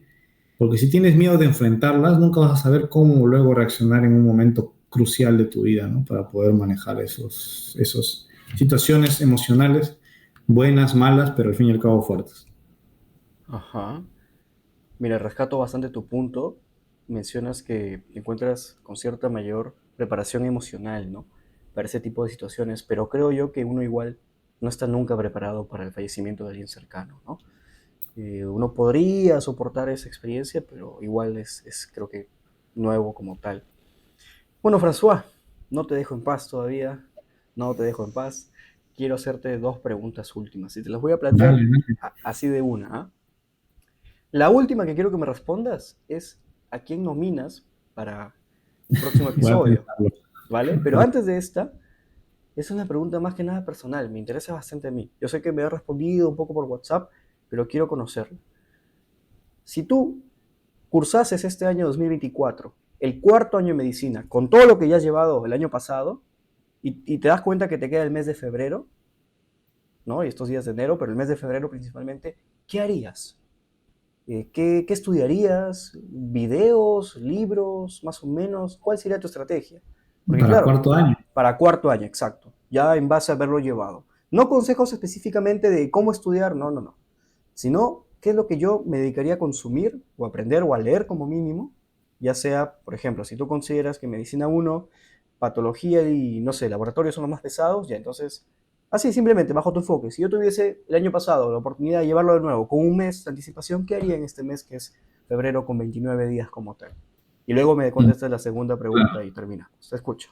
Bueno, bueno, para empezar, si me quedara un mes, no estudiaría, la verdad. Yo me enfocaría a relajarme, para Vale. entrar tranquilo a iniciar. Yo siempre, un mes antes de iniciar clases, desde el 2021, un año Ujú. después del inicio de la pandemia, agarré por costumbre siempre una semanita antes de que inicien clases, viajar, salir, desentenderme del mundo e irme a otro lado sin recordar que soy estudiante de medicina. Porque creo que necesitas desconectarte un poquito para luego conectarte con más fuerza y a iniciar de golpe. Vale. Pero, o sea, entiendo la pregunta, obviamente no estamos hablando literalmente de un mes quizás, pero si yo quisiera estudiar algo o fortalecer algo para que me vaya mejor Ujú. en cuarto año, definitivamente sería semiología para lo que es medicina uno, especialmente si hablamos de, no tanto la parte de arte de tu Harrison, ¿no? No, realmente aprender semiología, signos, cómo, qué cosa, cómo interpretarlos, maniobras, que a veces uno se olvida de hacer maniobras, ¿sabes? Que te podían dar un diagnóstico con solamente hacer un movimiento al paciente, te podía dar un diagnóstico, pero a veces no lo sabes. Entonces me gustaría sistematizar, poner el nombre de la enfermedad y poner a su costado todos los signos positivos que se asocian a esa enfermedad y cómo se hacen las maniobras. Eso sí me gustaría aprenderlo bien antes de iniciar cuarto año.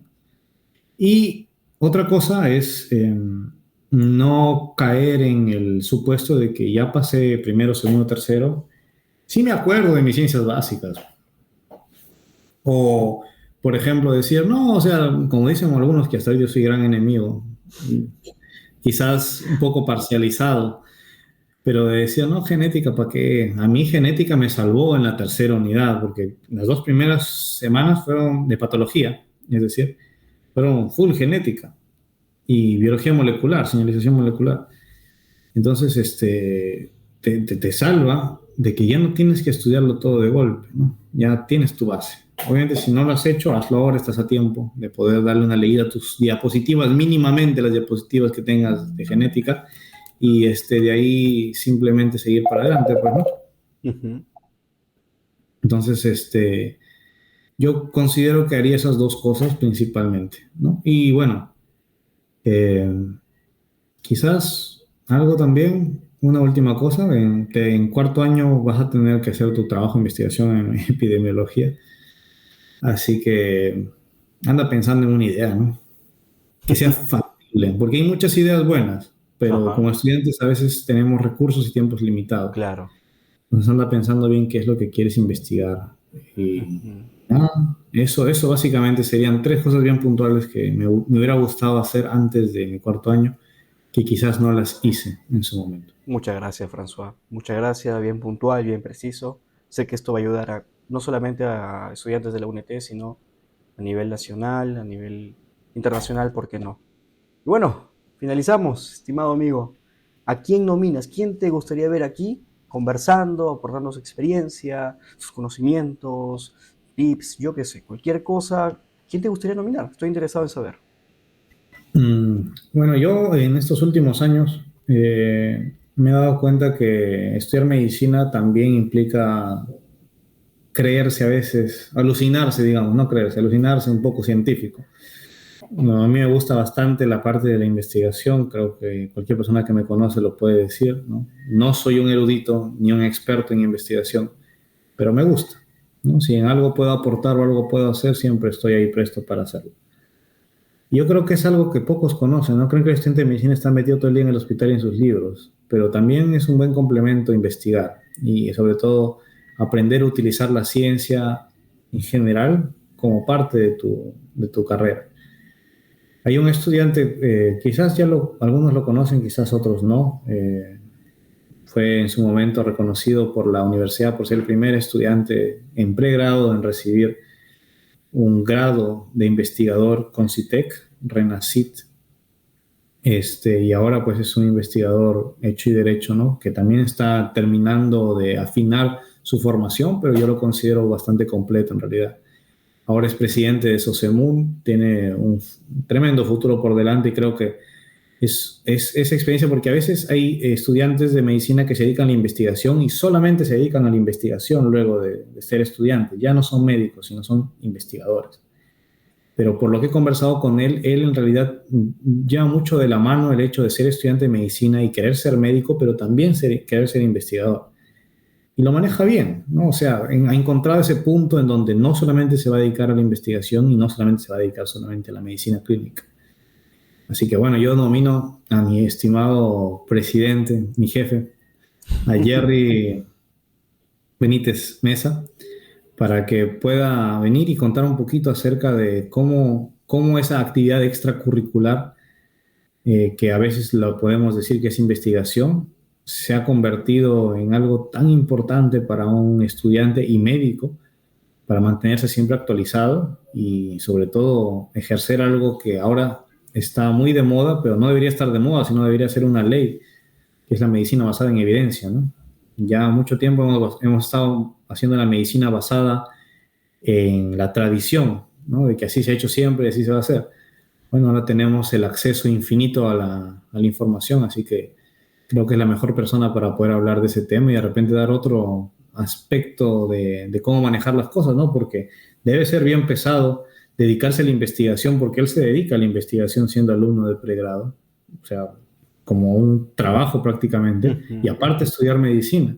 Entonces es otro enfoque que sería importante de repente tener, no solamente como investigador, sino de repente alguien que tenga otra actividad extracurricular, de repente le Claro, gusta mucho la música, es músico y también, o sea, tiene su banda, por ejemplo, y también estudia medicina.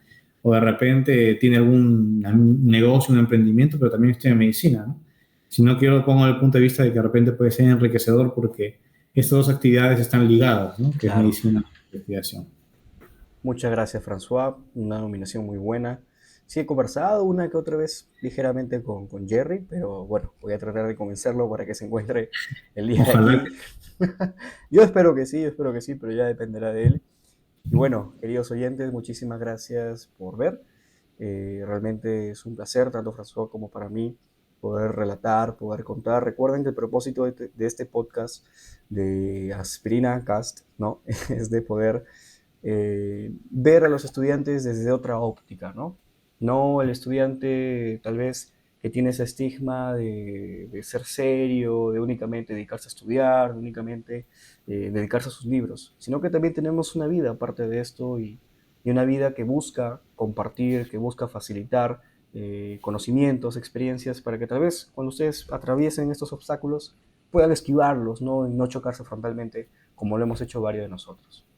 Eso es todo, queridos muchachones, y nos vemos en un próximo episodio. Yo soy Esquerre, él es Víctor François, y síganlo en todas sus redes. Chao, chao, un abrazo. gracias.